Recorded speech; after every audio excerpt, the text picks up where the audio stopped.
여기. 자, 평가라는 거 할게요. 기말재고 자산의 평가.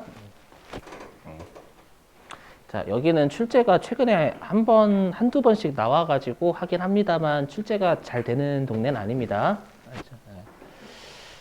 근데 여기서 하나 이제 알고 계실 게 딱 하나가 있긴 있어요. 뭐냐면, 일단 보시면.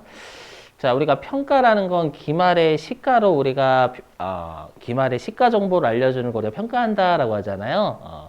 근데 재고자산은 좀 특이하게 평가를 합니다. 보시면. 자, 재고자산은요, 평가를 어떻게 하냐면, 취득금액하고 시가 둘 중에 작은 것으로 평가한다. 이렇게 돼 있어요. 그럼 한번 우리가 여기다가 금액을 한번 예를 들어 볼게요. 자, 만약에 내가 취득금액이 100원이고요. 그 다음에 시가가 120원이 됐어요. 재고자산이요. 그럼 얘는 여러분들 평가 이익이죠? 100원에 취득했던 게 120원이 됐으니까 평가 이익, 시가가 20원이 상승한 거잖아요. 맞죠? 여기까지는. 예. 자, 근데 우리가 둘 중에 미니멈이니까 재고자산을 회계에서는 100원으로 평가하겠다라는 거예요? 120원으로 평가하겠다라는 거예요? 미니멈이니까 100원으로 평가하겠다는 얘기죠, 이때는. 그럼 100원으로 평가하는 거니까 시가가 상승하는 걸 일단 재고자산은 안 잡겠다라는 뜻이에요. 처음에. 자, 근데 거꾸로. 자, 재고자산이 100원에 취득했는데 시가가 80원이 됐어요. 요건 시가가 20원 하락한 거잖아요. 시가 하락 20원. 그럼 얘는 둘 중에 작은 것으로 평가하면 100원으로 평가하는 거예요? 80원으로 평가하는 거예요? 이번엔 그렇죠. 80원으로 하는 거 둘 작은 거니까. 그럼 얘는 시가 하락분을 잡는 거죠. 80으로 평가를 하겠다라는 거니까. 맞죠? 우리가 여태까지 했던, 여태까지 많이 한 적은 없지만, 단기 매매 증권이든, 매도 가는 증권이든, 평가 이익, 평가 손실 다 잡았거든요. 근데 여기는 평가, 시가 상승이 평가 이익이잖아요. 평가 이익은 안 잡고, 기말 재고 자산은 평가 손실만 잡겠다는 의미죠. 자, 왜 그러는지 설명을 하겠지만, 결론 남깁니다, 여러분들. 뭐냐면, 우리가 단기 매매 증권하고 매도 가는 증권이야. 회사의 주된 영업 활동이 아니니까, 예, 우리가 평가라는 것 자체를 거의 안 하겠죠. 근데 우리가 그 재고 자산은 판매 목적으로 보유하는 자산이고요. 판매 목적으로 보유하는 자산이기 때문에 평가하는 자산이 진짜 많아요. 맞죠? 그럼 어차피 우리가 재고 자산은 판매 목적으로 보유하는 거니까 100원짜리 재고 자산을 120원의 시가가 뛰면 어차피 얘는 매출로 이어질 거기 때문에 굳이 평가를 하지 말자라는 의미예요.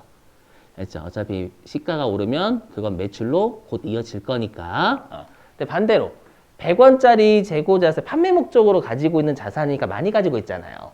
맞죠? 그럼 100원짜리 기말 재고자산이 100원짜리 자산이 80원으로 평가가 되면 평가 손실이죠. 그럼 평가 손실이면 이거는 판매로 이어질 게 아니란 말이에요, 여러분들. 그래서 이때는 평가 손실을 잡겠다라는 거예요. 그렇죠? 얘는 매출로 이어질 거니까 굳이 평가익 잡지 말고 얘는 매출로 이어지는 게 아니니까 평가 손실은 잡겠다라는 겁니다. 여기 취지예요, 그냥. 알죠? 근데 결론 남기죠, 여러분. 여기 공식 대입하면. 자, 그래서 얘를 우리가 뭐라고 부르냐면은요. 저가법이라 불러요. 우리가 기말 재고 자산은 저가법으로 평가한다라고 합니다. 왜냐하면 둘 중에 작은 가격으로 평가한다라고 해서 저가라고 해요, 저가. 자, 그리고 얘는 방금 지웠지만 시가 하락분만 잡는 거죠. 그죠? 그래서 저가법은 시가 하락분만 잡는 거고요. 굳이 이거는 여러분들 외우실 필요는 없어요.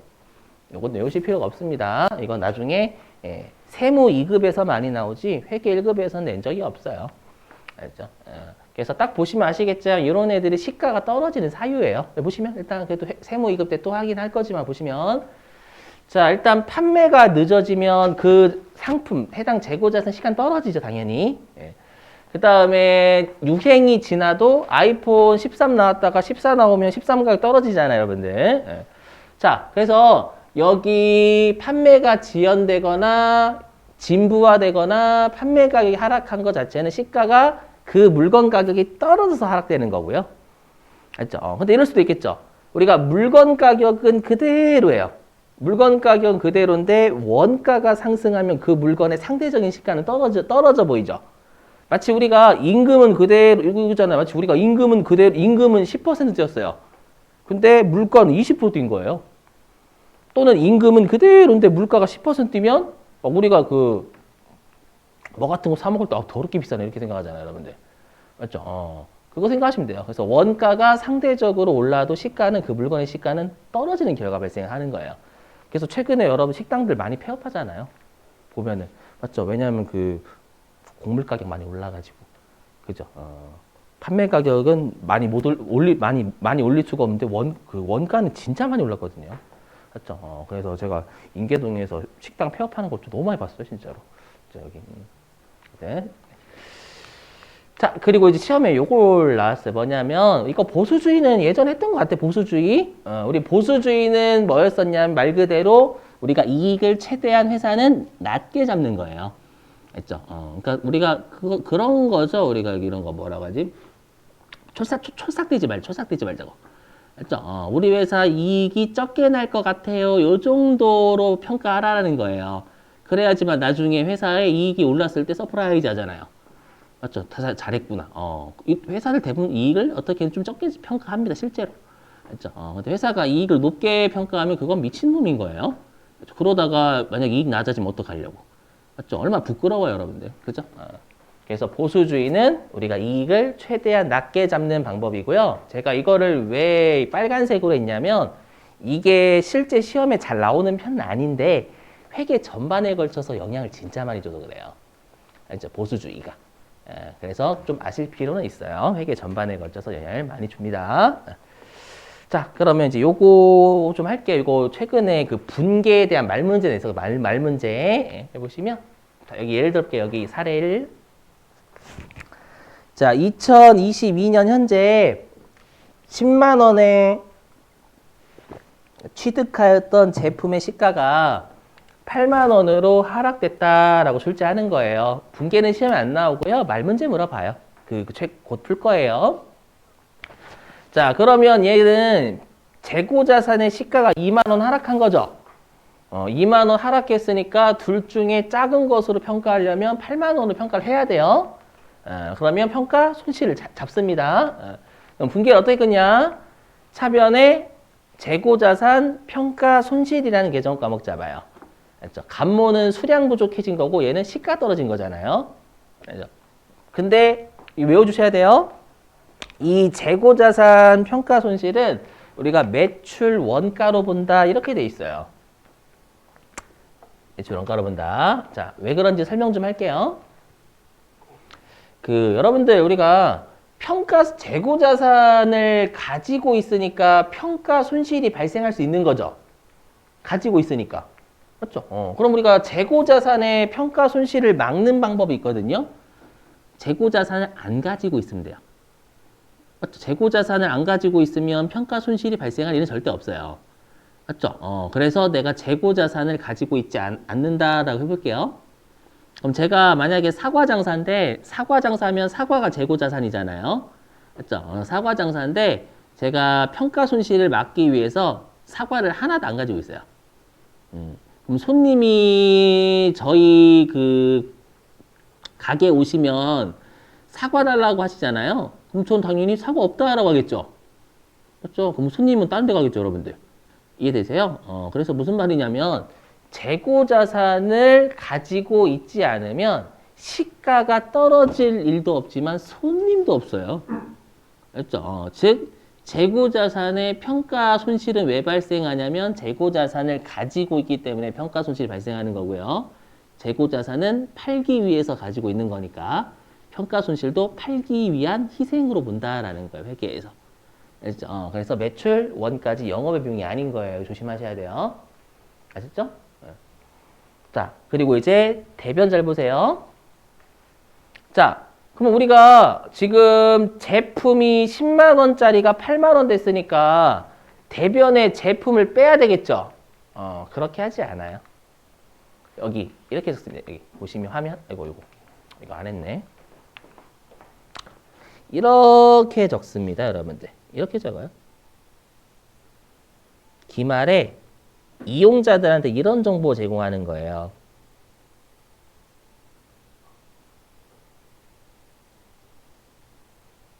이런 거 좀 많이 봤었죠, 여러분들? 이렇게 제공합니다. 뭐냐면 이렇게 이용자들한테 이런 느낌인 줄 아는 거예요. 이 제품은 10만 원 주고 산 제품인데 시가가 2만 원이 하락해서 8만 원 되었다라고 이렇게 제공해 줘야 돼요. 알죠? 그러면 여기 아래에 있는 건 제품을 직접 쓰면 안 되겠죠? 제품 직접 쓰면 제품은 그냥 8만 원이라고 딸랑 표시가 될 거란 말이에요. 그렇죠? 그래서 이 제품을 차감하는데 제품이라는 이름을 쓰지 않고 다른 이름을 써서 까는 거죠. 마치 감가상각 누계처럼. 그게 재고자산 평가충당금이에요.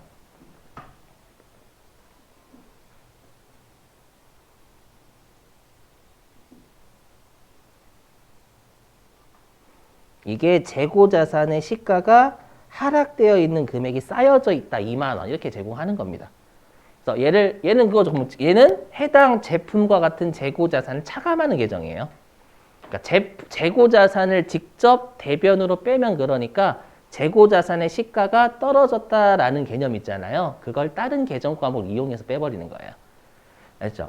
그래서 시험에 해당 재고자산의 시가가 떨어지면 해당 재고자산을 직접 차감한다 그러면 틀린 거예요. 알죠? 직접 차감하는 게 아니라 간접 차감하잖아요. 다른 이름 써가지고. 그렇죠? 일단 여기까지만 회계 1급은 최근에 냈어서 한번 그거 하나 풀어볼게요, 여러분들. 자, 교재는 96회. 96회.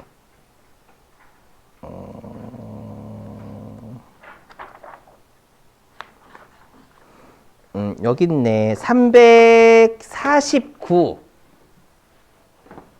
교재 349페이지입니다.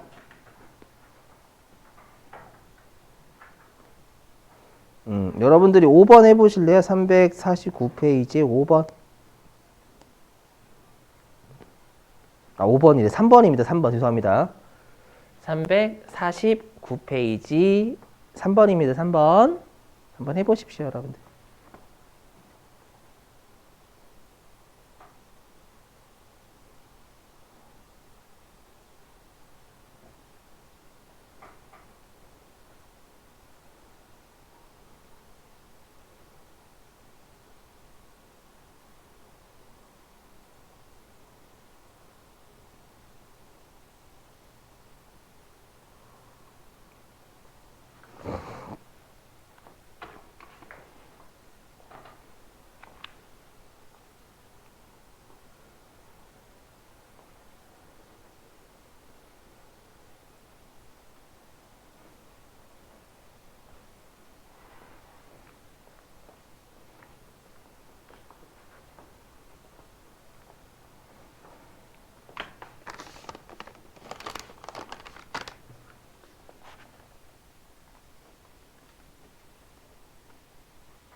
여러분들 몇 번이에요? 몇 번?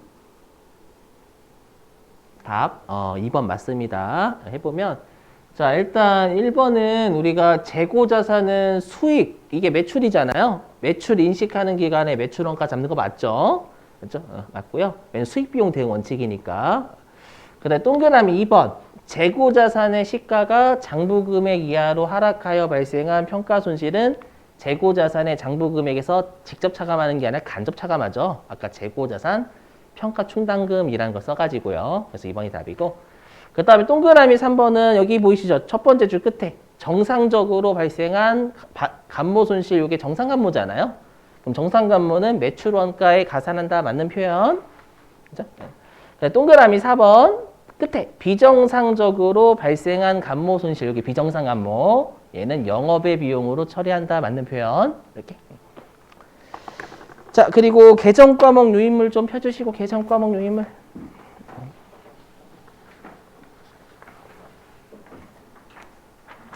자, 계정 과목 유인물 8페이지입니다. 8페이지.